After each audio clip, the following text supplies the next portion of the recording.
come at you every Tuesday at 3 p.m. Central to discuss maintaining forward progress in your flooring career. With me, as usual, is Mr. Daniel and Jose Gonzalez, although Jose is vacant at the moment. And we have a special guest with us today, Emma. And Emma, I will not butcher your last name, so I'll let you say that here during the introduction. But so thank you for joining us. We are really proud of what we've been able to put together here at the Huddle. As many of you know, last week we talked about the show that we just got back from, and we had a lot of support from there, and it was really awesome to find out how many people actually watched the show. So I want to thank our audience and everybody who joins and finds the information valuable. If you do find this information valuable, we would appreciate a subscribe to our YouTube channel, or a like, maybe a comment on one of the social channels that you're watching us on. And without further ado, today is about design and colors in commercial flooring. So many of us help our clients select materials, and from a flooring contractor standpoint, I typically want to make sure that the performance and the right product is in the right area.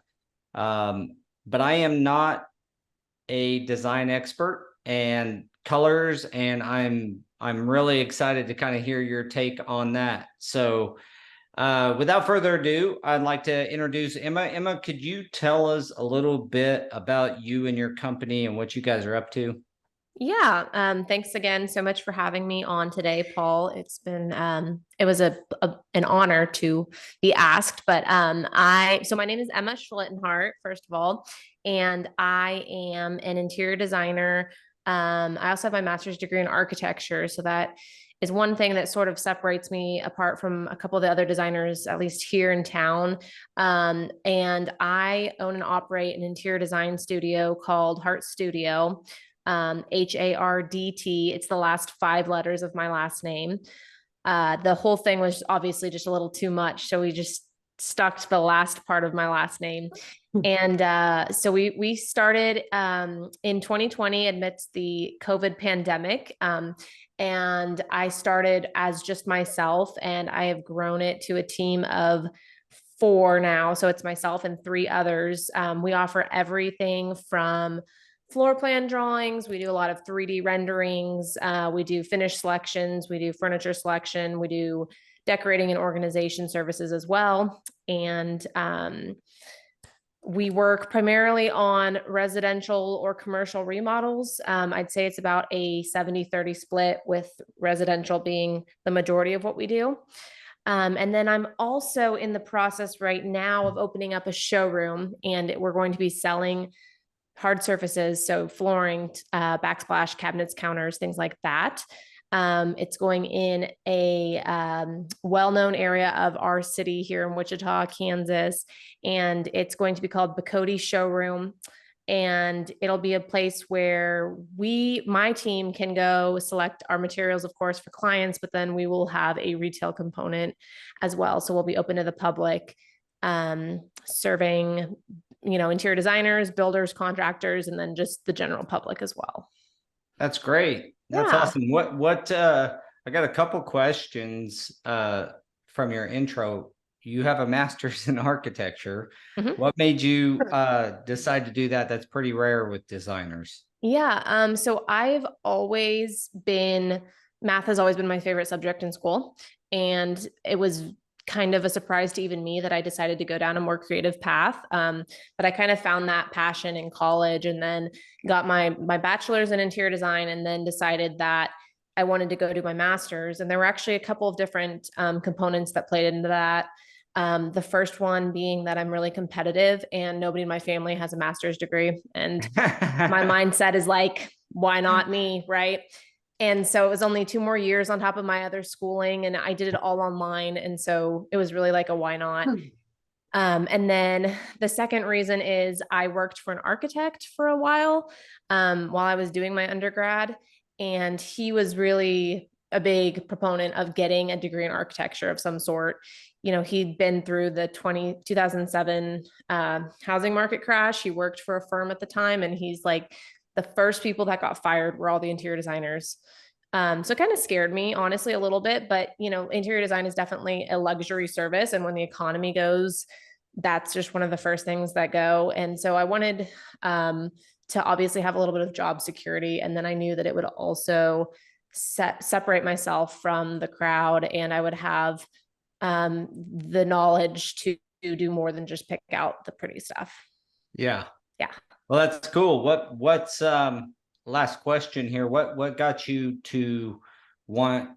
How did you arrive at the decision to start your design studio and your showroom, I should say, and open it up to the public and kind of, you know, try to service not only general public but also, you know, contractors and other designers? So with the design studio, being at home during 2020 and having a lot of spare time on my hands is kind of what prompted that decision. My husband is an entrepreneur, and I was always jealous of his schedule, I guess. He was working from home even before COVID. And I was like, I want to do that too, you know? So when I got sent home during COVID, I was getting all my work done in 2 hours. Then we would go golfing for a couple of hours, and then I didn't know what to even do with the rest of my day, you know? So I started doing some freelance stuff, if you will, for friends and family members and just helping them out. And then my entrepreneurial husband was like, we got to make this into a business. We got to make this something. And I was really excited about it too. I mean, he definitely didn't force me or anything. He's been a great support and a great help in all of that. And so we made it legit at that point. And then the reason for starting the showroom, of course, officing at home was not everything it was cracked up to be. I find it easy, but I find it hard to end work at the end of the day. And so I wanted a place where my team could meet. You know, now that I have a team, it would be helpful to have an office ourselves. It would be helpful to have a conference room where we can take our clients and we can present to them their floor plans, their renderings, and pull samples. And then obviously there's a monetary component of it as well. Right now we're shopping everywhere else, and that's all dollars that we're giving to somebody else. And so being able to just have another income stream looked like a good idea for me, and hopefully it is. And then, you know, my goal with targeting other designers and contractors is just that I feel that I've been doing this long enough that I know what other designers want and need here in this market. One big example of that is, you know, how divided East and West Wichita are, right? Yeah. There's no showrooms on the east side of town, really. I mean, we've got a couple, but really most of them are larger box chain stores. And if you want something besides that, there's not really a good option. So that was one of the reasons that I put it where it was. And then also I think that there's a need for that from a designer perspective, a nicer, smaller showroom that's more boutique style, less is more. We won't have a ton of stuff. We'll have a very limited selection. And we want to do a really great designer program to incentivize them to bring their clients in.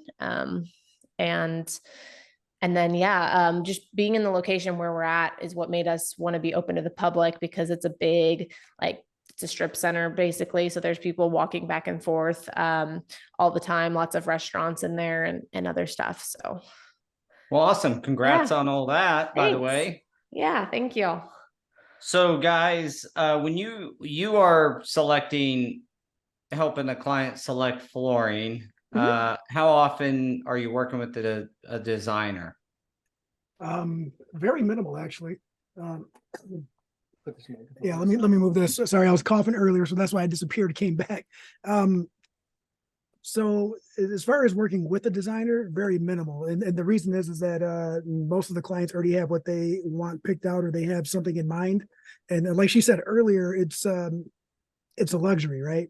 And a lot of people are always trying to pinch those pennies, so to speak. But when you have clients that don't have the time, they just want someone to make a decision because they can't make it in the house. That's when we run into it quite a bit. And the designers we work with work out of other showrooms, or they have their own. So it's really pretty easy. The only questions we get is, will this perform? Yeah. Make this happen? And not a lot of them have the degree in architecture like she does. So I'm sure that she kind of already has a little bit of an upper hand on that. Performance is key. I don't know. My buddy Zach is an architect, and he told me that they don't know nothing. Yeah. Yeah. I don't know. I No kind of agree with comment. that. You know, fortunately for us, the designers that we do work with, we've had a relationship for a very long time, and they don't really have the best experiences with a lot of the trades, a lot of the flooring installers. That's the only one I can really relate to, unless they vent. But and that led me to a question, actually, and I wanted to ask her is, like, how do you select your contractors? How do you build your team? What are you looking for? And the reason I asked that is because we've been fortunate to keep getting repeat business. Like, they don't call anybody. They have an install that has a level of difficulty. They already know who they're going to call. And I don't, those are some of the projects that I look forward to doing, because it's not a race to the bottom. It's what is this going to cost? Yeah. To answer your question on how do I pick my contractors, that's probably been the hardest part of my job, actually, is finding the right contractor and getting them to stick around, right? Either being willing to work with me or being willing to stick to this area, Wichita. But I went through probably one contractor every 3 months when I first got started. And I obviously hold my people to very high standards, not only on the work that they do, but on their timelines and on their fairness with the clients, as far as, if things come up for additional, they want, a change order, more money, things like that. So I was pretty much going through a contractor every 3 months when I first started. And then I was fortunate enough about 1.5 years ago to find a general contractor who reached out to me. And so it was a really good setup because I could test him out on his own projects, right? So he reached out to me. He said, I need your help with design on these bathrooms. And I was able to help him out and kind of watch him from afar as I'm doing that, and seeing how he treats his clients and how he works, what his level of expertise is with everything. And I've worked with him ever since. And to me, like, why go find anybody else? He's great. So. Yeah. We've worked with multiple designers, and designers reach out to us to, help them not only select product once they have a good color scheme going, just to make sure that the right products are in the right area from a performance standpoint, but also to actually perform the work and, bid the job. And a lot of times when you're working with designers, we try to encompass, really open up the lines of communication to understand their vision and provide expertise where we have it. So let's move on to the meat and potatoes, which is kind of, we're curious on design trends and, where is design going? How can you help us to understand when we're showing clients, like, where is it all going? It seems, we were so gray, black and white for That's what I was going to say. A decade or more. What happened to gray? What's that? That's what I was going to say. What happened to gray? Yeah. So, I still see it, but it seems to be softening or maybe changing to more of a taupey color. I don't know. I just curious of not only where are the trends, but from your opinion, where do the trends start? Who starts these things? Who says, gray's over, let's start something else? That's a great question. Well, so first of all, the way that I kind of collect my knowledge on what's trendy and what's not is I try to do a decent amount of traveling and seeing what's going on in other places. I just recently judged the Parade of Homes in Tulsa, which is not that far away, but they actually have a lot of people coming in from California, similar to Texas. And so a lot of the trends there kind of mimic what was happening on the coasts. And you'll always hear that trends start on the coast, whether that's interior design or clothing trends or even like graphic design. It always starts at the coast is what people say, and then it comes to us slowly. But Tulsa was a really good representation of what's happening on the coast because they have a lot of Californians there now. And so anyway, while we were there judging the Parade of Homes, I was actually very pleasantly surprised to see not a lot of gray. Like you said, Paul, it's there still. It is more muted. It is more beige influence. So it's more of a grayish, if you will. But there was no gray flooring. There were not really any gray walls. There was a little bit of gray cabinetry, a little bit of maybe a lighter gray wall, but nothing dark at all. I mean, nothing like your shirt or darker gray. There was a lot of color being used in the actual hard finishes of the homes. There was a lot in the cabinetry and on ceilings, in powder bathrooms, tile in bathrooms, things like that, which was really exciting to see. Mostly the colors were like sage greens, and there were a couple of almost mauve colors that I saw. Oh Mauve tones. no, Yeah. Mauve's coming back. I think it's coming I back. don't know what color mauve is. Yeah, you need to Google it. It's something. And then I just actually yesterday did the Parade of Homes in Wichita. So, I'm comparing these two and I'm thinking to myself, is it going to be similar? Are we still way off? And actually we were pretty spot on with what they're doing there. So, in my opinion, that's kind of what the trends are now. I've seen it enough to know that that's kind of where we're leaning. And then, my clients, when I work with them, they're always giving me a big Pinterest board full of all the stuff that they like, right? And I'm seeing a lot of the same colors there. I'm seeing a lot of sage green. So that's where it starts, is Pinterest. I think it starts on Pinterest, and who's making those pins? I don't know. It could be Europeans. It could be, I don't know. It could be aliens for all I know, but, and then I think that, magazines and TV shows like HGTV and even, Instagram, celebrities or influencers on Instagram, whatever they're sharing, whatever they're doing, that really helps set the trends a lot too. It almost sounds like they're just kind of collecting an algorithm, and that's what's being pushed to the forefront. Basically, Right. social media is controlling everything. The world. What else is new? Like everything else. Yeah, exactly. When you said colors, is it, you mentioned mauve and sage green, one of the things that was pretty predominant with the gray was really almost an institutional level feel. I mean, it got really cold for a while in design. Are they trying to just bring more color in general, do you think, or is it specific colors that are starting to trend? Do you see what I'm saying? Is it just any color's okay? We need more color into our design in general. Yeah. And I would definitely say it's specific colors that are starting to trend. Like, I'm not seeing yellow at all. And I remember growing up, my parents had their whole first level of their house painted a light yellow. So like that hasn't come back yet. Let's hope that doesn't. I hope not either. We're seeing terrible. hospitals switch to white from yellow right now. Oh, good. Okay. I'm a big fan of white. Like, I almost tell all my clients to paint their walls white, and then, it gives you a blank slate to start with, and then we can go from there. But anyway, I do think it's specific colors, and I think those colors are based almost on a rotating wheel of what was trendy.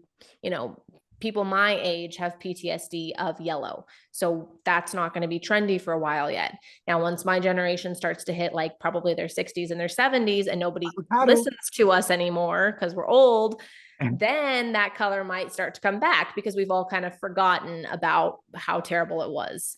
That kind of seems to be the trend of what colors come in and out, in my opinion. Oh, So that's interesting. what you just said about age. So can you break age groups into specific demographics for color trends? Does that have a lot to do with it? I think it, Well, I want to, burgundy and teal were the colors when I was growing up, like in the 80s, Oh man, early 90s. I lived in the hood, bro. And It was burgundy, black, and gold. well, still there. The point here is it has neither one of them colors have come back. And so what you're saying is a pretty interesting insight. Maybe when I'm 70, yeah, then they'll be back. and if so, and I'm still shooting this podcast, I'm going to come on and say Emma was right. I was right. You have to bring me back for a guest, a reappearance. I love it. Interesting. So, when you are selecting colors, do you like the permanent colors? So the wall colors and those kind of things. You just said you kind of like more of a blank slate, whether it's white or maybe a light color in some sort. Mhm. Then you start building around that with, your flooring and your tile and your things like that. What do you do there? What is the what should we consider when we're working with someone and they have a beautiful building, residential or commercial, their home or their office space? We have white walls or light colored walls. What do you want to see in the flooring? Is it like, do you want to contrast greatly, or is it more of a product of like what kind of facility it is as well? Yeah, I think that all of that goes into it. I think that even the, in a house, at least the owner's opinion goes into it a little bit too. There's not always necessarily a right or wrong answer because, I mean, in my opinion, interior design is art and art is always subjective. What I like, you're not going to like, and what you like, Daniel's not going to like, but there's definitely some color theories that will tell you if something does not go together. And part of the reason I like to start with white walls is because, well, white obviously is bright. It feels clean. It feels open. It reflects light. So it makes your space feel bigger. And then I like to start there because we can kind of go any direction with our flooring, right? We could go black, brown. We could even go white or gray on the floors, or we could do a color. I mean, honestly, because it's open at that point to pretty much anything you want. In my opinion, the thing that looks the best is having a higher contrast flooring with the white walls. If you do go white or light on the walls, so anything like medium brown tones down to black is kind of the best fit, in my opinion, for that. Gotcha. Well, I love the when you have really light walls and really dark floors. It doesn't always work. We do a lot of dentist offices, and putting LVT in their operatory areas. We don't put dark because of all the spit and the toothpaste and the stuff just shows up everywhere all of a sudden. Right. So that's obviously that's one of the things that a lot of designers don't think of. And maybe some do, but not all of them. And those are just things that we experience later on when someone's like, is there a better way to clean this floor? I'm constantly cleaning all the white toothpaste off or whatever. And you're like, well, maybe we shouldn't put dark walnut or black walnut in these spaces. Yeah. I mean, and it's funny because everyone thinks that white shows everything, right? But it's absolutely the other way around with floors, at least. Dark floors really do show everything. And I also think, like, to your point, that's why it is helpful to have designers or architects or even flooring people who specialize in a certain field. Because if you're doing, churches or dentist office or vet clinics or daycares all day, you're going to have a lot more knowledge on exactly what products work best functionally and aesthetically for those types of spaces. When you work with your contractor or a flooring company or something, let's use flooring. Do you enjoy does it bother you at all when they bring product to you and say, this is what you should use? And then there's a color selection within that product line, or would you rather? We have found, I probably need to qualify this question. We have found that sometimes designers can be really stuck on their product, even if it may not be the right application. Mm-hmm. Yeah, no, I always leave it. I mean, if you as a flooring expert are willing to give me insight on what brand of flooring I should use, I am personally more than happy to hear you out on that, because I cannot mentally keep track of the right brand of everything for every product that I'm selecting, because I'm doing floors, trim, doors, windows, paint, it goes on, and then it goes into furniture too, right? And there's a whole list of 250 other brands of furniture that I'm supposed to keep track of as well. And so if you as the flooring expert are willing to advise me on that, I am more than happy to hear that out. That might be the architect in you. Yeah, maybe the reasonable part. Yeah, I think that maybe a lot of the times designers, we are used to having contractors or whoever it might be try to tell us the right way to do our job. And so that might be kind of where that comes from, that you're experiencing that with designers sometimes. But no, I'm not that way. At least I like to think so. Yeah. Well, we've had both ways where the designer really appreciated it. I was just curious if how you felt about that. And then, obviously we used to have a design center and have tons of designers come in and use it. It was similar concept from the size standpoint that you have, which is like, it wasn't, some massive 30,000 foot showroom of tile, and but we were really selective of what goes in there. But working with designers inside the design center, as we called it, was that always tended to foster a good team atmosphere.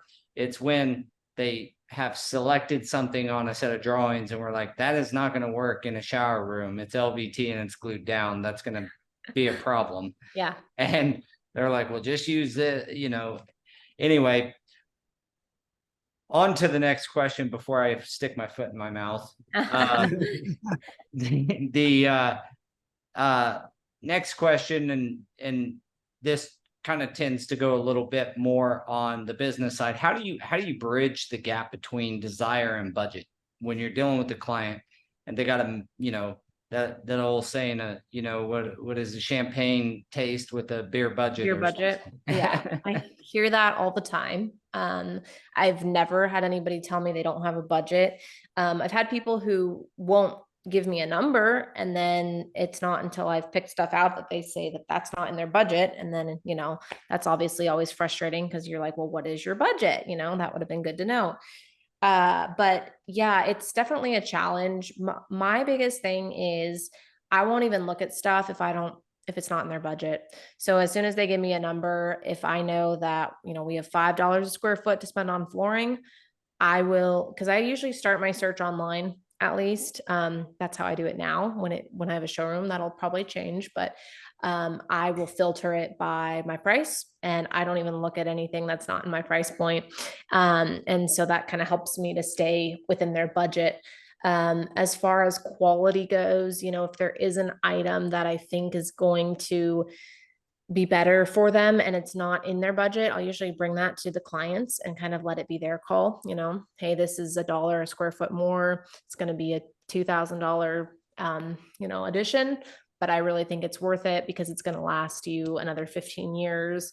It's not going to scratch as much, and it's going to be better for your pets, something like that. So a lot of times when designers, one of the challenges is when homeowners find something on Pinterest and say, this is what and they fall in love with it. I mean, I've literally had it happen where they absolutely fall in love with it. And they're like, well, where else can we cut to get this in the budget?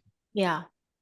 No, I've got some clients that are kind of doing that right now. I mean, they're They bought a 100-year-old house in right on the river, and they want to add on a full glass wall on the back of the house so that they can see their view. And that's like the mantra of their project. They need to do that. Now they also need to gut and remodel the rest of the house because it's 100 years old. But that's like the glass is going to happen one way or another, even if the rest of the house has to have 50-cent carpet throughout, but that's kind of what the most important part of the project is. And so I think that being able to figure that out too with your clients is really key. Being able to find out where their priorities lie. And I always say that usually the spaces that you're going to spend the most time in, your kitchen, your living room, maybe the primary bedroom, those are probably going to be your main spaces. And then let's start there, and then we can cut in other spots if we need to. Awesome. Guys, what's your thoughts on budget? What have you had to kind of mental gymnastics have you guys had to do to I think it's bridge the gap? I think it's less the material for us than it is the overall package, Mhm. because people have I don't know where they get the dollar amount in their mind, but it's like, oh, I thought this was just going to be like $5 a square foot. It's like material is $5 a square foot these days. Yeah. And you want us to remove and install everything? Mm-hmm. Yeah, Do you guys ever run across as you're working through a project and interior designer or not, do you ever run across where your client gets really honed in on a certain product and you have to figure out other products for other areas to reduce costs to make that product fit in? we do our very best to conform to their changes that they're trying to have, right? But if I'll be honest, if we're not working through a designer and when I'm talking to a client, I'm very direct. I try to, it's like, hey, look, I understand you really want to make that change, but I'm letting you know, like, if I know it's going to fail, it's not going to perform, then I'm really have no interest in doing it, to be honest with you. And I mean, that's the short version of it, right? Usually we go down a conversation and I drop it very lightly and I say, well, these are the potential downfalls. As far as working with a designer or through a designer, we do have the luxury of being at the forefront of some of that and giving her or them our worries on some of the products. And then they usually narrow it down. But that's an individual designer. But if we're working with a design firm, that's a lot harder to do, especially that's more in the commercial world than it is the residential world. They don't like to hear that their selections are wrong at all. But well, maybe that's part of the key is the independent designer.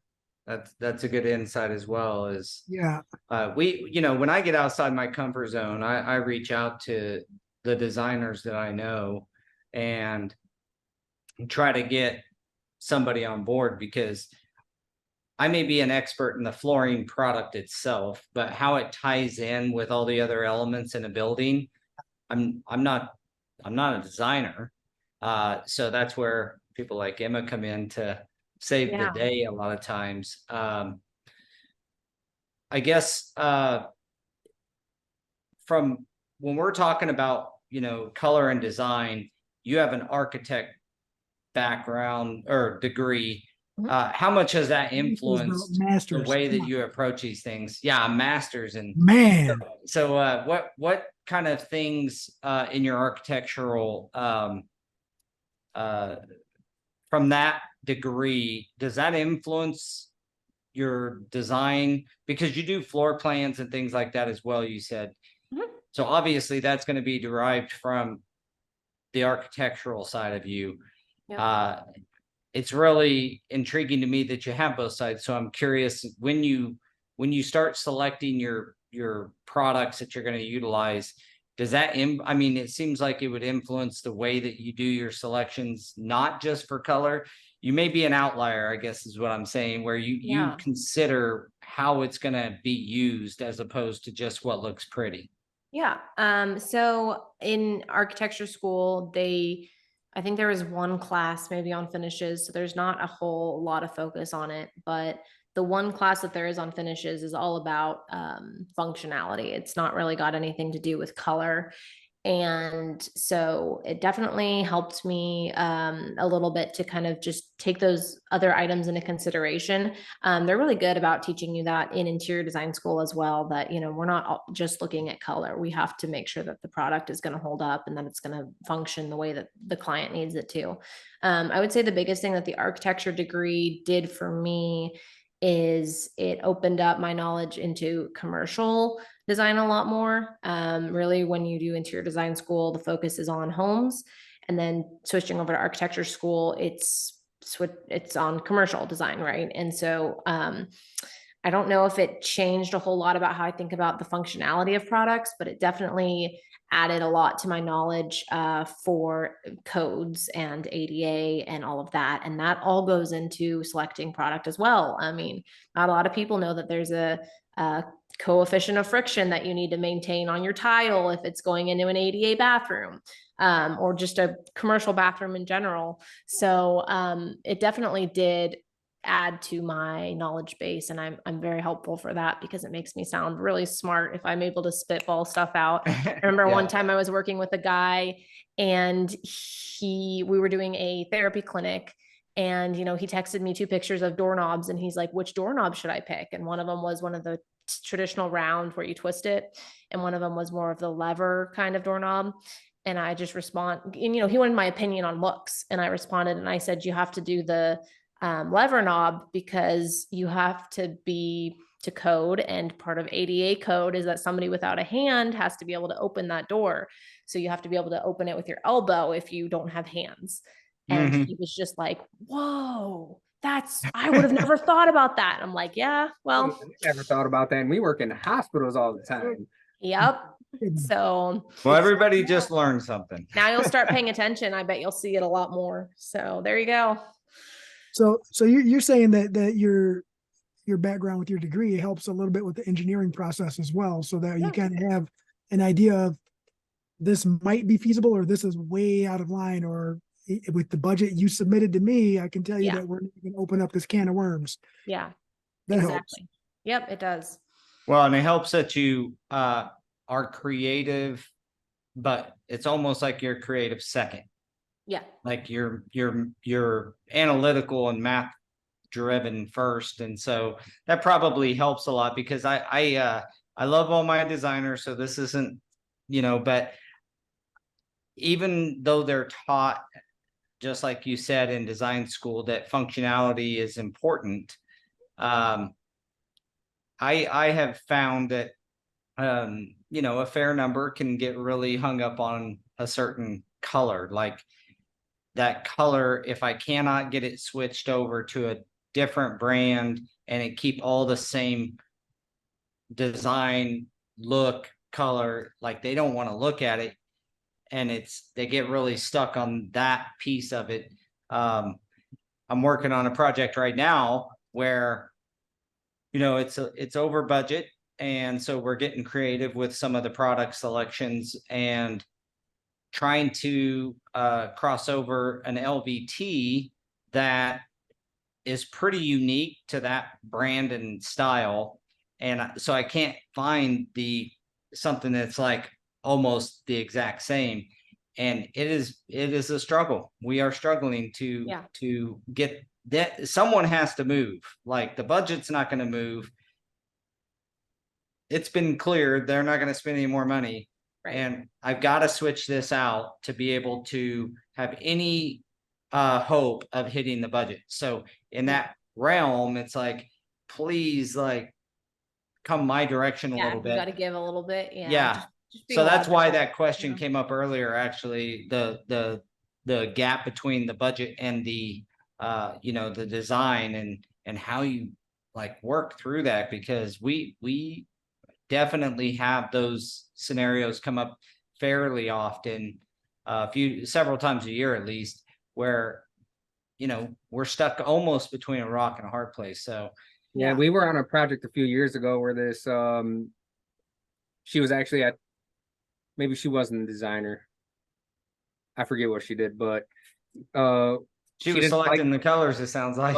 she really wanted a bamboo floor, Mm. and it wasn't in the budget. So they went with an engineered like pine looking floor. So it was real knotty and had a lot of dark planks. Oh, no, And she then was a designer. That's right. I know which one and you're then talking about. after we got everything done, it was always don't like this over here, don't like this board, don't like this board. And it's like,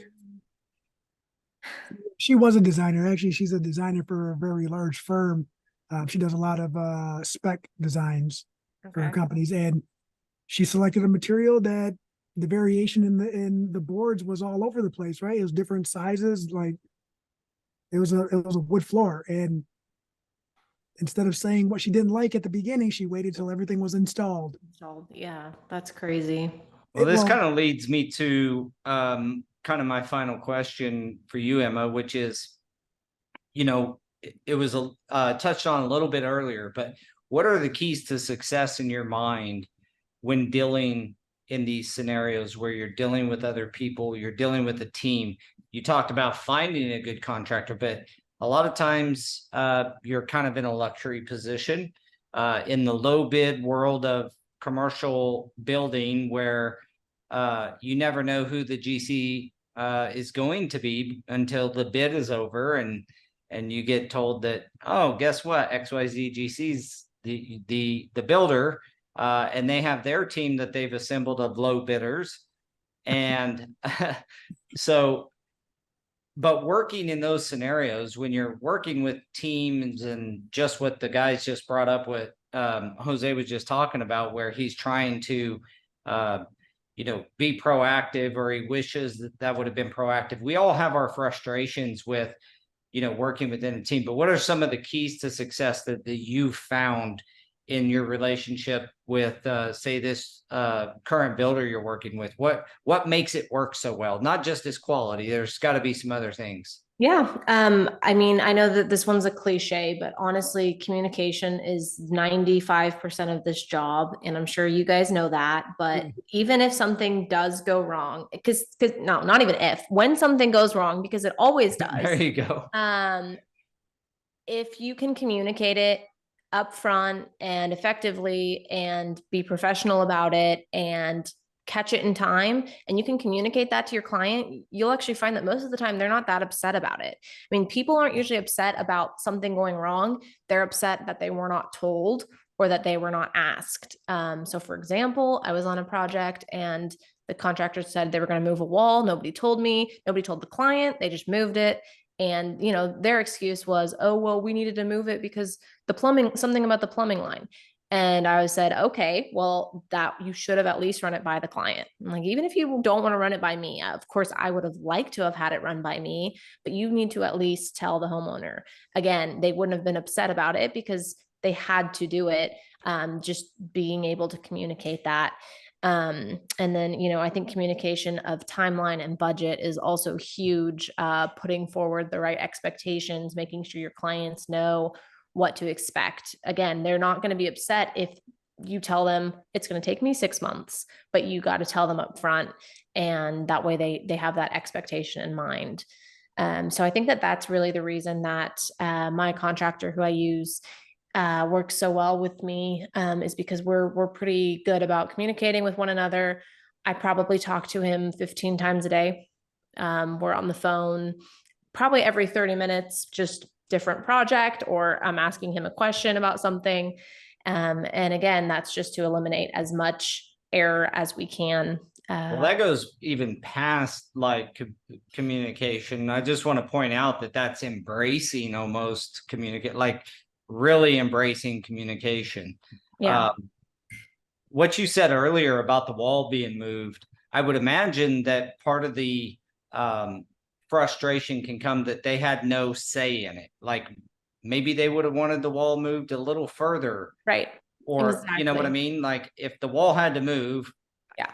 me as the homeowner, maybe I want to make sure the wall moves where I want it if it has to. Yeah. So giving options and communicating Exactly. sound like those go hand in hand. Yeah. And then just the respect of, knowing that it's not your house or it's not your building. It is somebody else's money. It's somebody else's project. It's somebody else's. A lot of the time when we're doing homes, it's somebody's dream that they've been saving for 10, 15 years. And please preach. yeah, I know. And I think it's disrespectful to just decide, oh, I'm going to move a wall because I do this every day and I know it's best. Well, that's fine, but it's not your house, so it's not your choice. And I think that's what it comes down to, is just having a respect ultimately for your clients. And then for me, for my general contractor, and my general contractor should do the same for me. So something like that can change the entire look of a space. Yeah. Like if everything was structured around that wall because it was breaking up a sight line, I get it. Yeah. And that was probably something that should have been caught on the initial walkthrough, or when we were drawing the floor plans, but it wasn't. And it did. It ended up affecting the bathroom. They ended up losing some storage in the bathroom that they would have liked to have had. Obviously, it's not the end of the world. And thankfully, they were very reasonable clients and they were aware that it wasn't the end of the world. But in some cases, that could have been a bigger mess than it was. Yeah. Well, we've had a lot of podcasts that end up with that word coming up. Like, it's almost universal. We'll be talking about something or have a whole topic on something, and then it comes back to communication is key. And so I can't, bring that up again for our audience, is that when you're dealing with clients and you're dealing with your general contractor as a installer, or you're dealing with a store, or you're dealing with, architects or designers, communication, both good or bad, timely communication is kind of the key. It's a struggle. I mean, we have to work with our team. Our leadership has to work with our team all the time to really make sure that communication is fostered as a positive. It seems like, if you don't embrace it the way you guys have with, your GC that you're working with, or like, I know that Daniel and Jose are huge on communication. That's what we preach to our project managers and our estimators, is like, if we're not going to bid a job that we've been invited to, we need to let the client know we're not bidding this job, as soon as possible. Or on the project management side, if something goes wrong and material gets delayed, it's better to call and say, hey, this material got delayed as soon as possible. Again, that's giving some options to the designer and to the end user to maybe switch product. If you wait until it's on a boat coming from Korea and you cannot return it, then they're stuck with that, but they're worse off. They're stuck with that timeline that may not work for them. So that communication, I'm glad you brought that up. That is paramount in most things. So I think too, you present a problem when it comes up, and I kind of decide if that is worth sharing with my client. Usually I'll kind of judge if it's something that they need to be told about. But if I do bring up a problem to them, I'm always pairing it with a solution. So I had chairs that were delayed for a client. They needed them in their house because they were going to have house guests and they were going to have dinners, and they needed their dining chairs. And so I was texting her on a Saturday, and she asked where they were. And I said, they're still not here. I know your house guests arrive on Tuesday. I am so sorry about this. I will go to, I don't remember where I suggested going. I will go get you some chairs, and they will be in your house by Tuesday. They will go with your house. They will go with the design style that we have going. Your client or your guests can use them while they're at your house, and then I will pick them up and I will return them afterwards. And she responded, she was like, wow, that's an amazing answer, or something. And, just being able to present that solution as well is really important. It's crazy how they go from super angry about something to, wow, thank you. Yeah, I think I caught her off guard because I think she was just expecting me to say, they're not here, sorry, deal with it. And I know that in flooring, that's a lot different. You can't put a flooring in and then I was actually do it all the time. Bring up, I was going to ask these guys, how often have you put in temporary carpet or something so that the facility could get open, but then have to go back and replace it when the materials finally get in? It's not even opening. Sometimes it's, hey, we have inspections, we need this down right now. Yeah. And it's like, well, I got something at the warehouse. Let's just throw something in real quick. I had to do Yeah, a temporary carpet in a movie theater in Iowa. So driving down there to install a temporary to come back home and wait for a phone call. Wow. yeah, we've installed, in fact, we have several pallets of product and different, of different various products just for that. Like, okay, put this cheap carpet tile in for a couple of weeks until their actual carpet comes in. Keep it in the neutral, easy. That's another reason good for us to understand kind of design and colors coming down the pipe is we try to keep a little bit of product that we can throw in, pull up, repalletize for the next time, and use it in temporary manners. We have to do that fairly often, honestly. That's And crazy. I with had no carpet idea. tile or with a walk-off carpet, specifically if it's like a walk-off system, like a petamat or something like that. I cannot tell you how many times these are all custom built for the vestibule, that we've put in walk-off carpet in a temporary manner until the mat comes in, and it could be 3, 4, or 5 months sometimes before they get to fabricating it, making it, and sending it to you. Wow.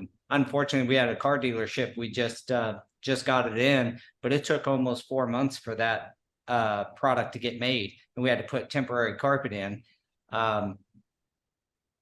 And we had to be cognizant of the facility. So yeah, we have to do that sometimes too. Wow. Crazy. I had no idea. Okay. Good to know. All Yeah, right. Well, we're Jorge nearing got- the end here, guys. You got anybody commenting? Jorge Any has something questions? here. He says that when he's working for a contractor and he's installing an expensive carpet and the designer wants him to do it, so this is the designer working for the contractor, but he charges a lot more than he already got quoted, then they always have to call him back to do repairs. But I think that's different though, right? Because if who's in charge of the project, the contractor or the designer? Because when we're working with designers, it's always the designer that's in charge of it. And it's always, what do you charge? It's Yeah. never the contractor saying that's too much. Yeah. Like, Yeah, and how do you handle that as a designer? So with my contractor who I'm working with right now, the understanding is sort of whoever's client it was first, that's who kind of heads up the project, if that makes sense. So if it was my marketing efforts that got me the client, then it's kind of my project and vice versa. So if you But bring him in or he brought you in. exactly. Yeah. Whoever brought the other one in, that's kind of who is in charge of the project. Now there's phases and we have our systems worked out where I'm ordering, materials X, Y, and Z, and he's ordering B, C, and D. So obviously if he orders in a product and it comes in wrong, or it's the wrong color, or it's the wrong budget, whatever that might be, that's hit on him. But yeah, that's definitely a tricky one. Yeah. Because I can I see should have going- named this or the title of this podcast, working with a design team and architects, because I Yeah. think that's what it's turned Well, into. But it's it great has. information because so many of us have to, have these relationships and work through issues. So having your insights been awesome. Yeah. Thank you. You guys got any I have one final question. questions One before question, we one close her final down? question. Easy one. So if I wanted to stock some material on my shelf and be ready for a designer, what is a good trending material to have ready for residential? Let's just say residential, because commercial is its own beast. For Yeah. residential, what is a good material to have ready to rock and in Is this stock? like a hard surface or soft surface? Let's just call it In in general. let's So I'm call it a not- hard surface, like I'm not doing a lot of carpet right now at all. So if that answers that question a little bit, I mean, other than staircases, I really don't do much carpet at all. I would say vinyl flooring is kind of the new thing. I see a lot of people getting away from, laminate. I'm sorry. They're getting a little bit further away from LVP. And I see a lot more laminate flooring going in now. And so I would say just like a medium colored laminate floor, the wood look laminate floor. something in the taupey grays or Brown. beigey browns? I'd say brown. Yeah, I would not do it. I would not go gray. I just think it's not, I don't think it's going to be around much longer. I think it's already on its way out, and I don't think that we're going to see that resurgence for probably 80 years. So 3 years. hopefully, I would say. Well, for just a all those wood people look. out there that have a gray house, the good thing is gray's not burgundy or teal or one of No, these. and what really- I always say about color is if you like it, then that is what should be in your house.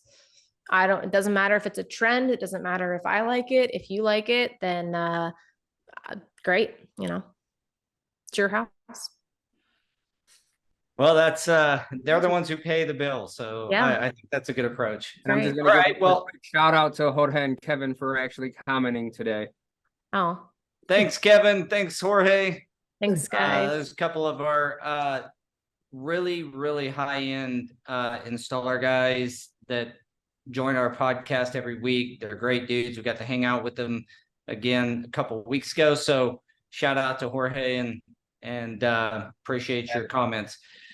Well, I want to thank you, Emma, for coming on today and just kind of rapping with us about design and your approach to business. Again, congratulations on your new digs coming up and all the success that you're having. Thank you. Keep up the good work, and hopefully we get to work together in the future. And yeah, so with Great. that, guys, you got anything left? No, that's it. Thank you for letting us know right away that you're smarter than us with your master's degree. We appreciate that. So that way Paul said brag on myself. So That's right. That's great. And That's- that's when I go to, when I'm looking at projects, they always ask me, does this look good over here? Does this look good over here? And my answer is always, I'm not a designer, There you because go. I don't want to have my hand in that. And then they don't like it. Then it's my fault. that's right. Yeah, that's right. Shoot me a text next time that happens. I'll help them. video. There you go. There you go. I'll shoot you a text and then the invoice is in the mail the next day, probably. That's right. That's Yeah. right. That's how good. You just yeah.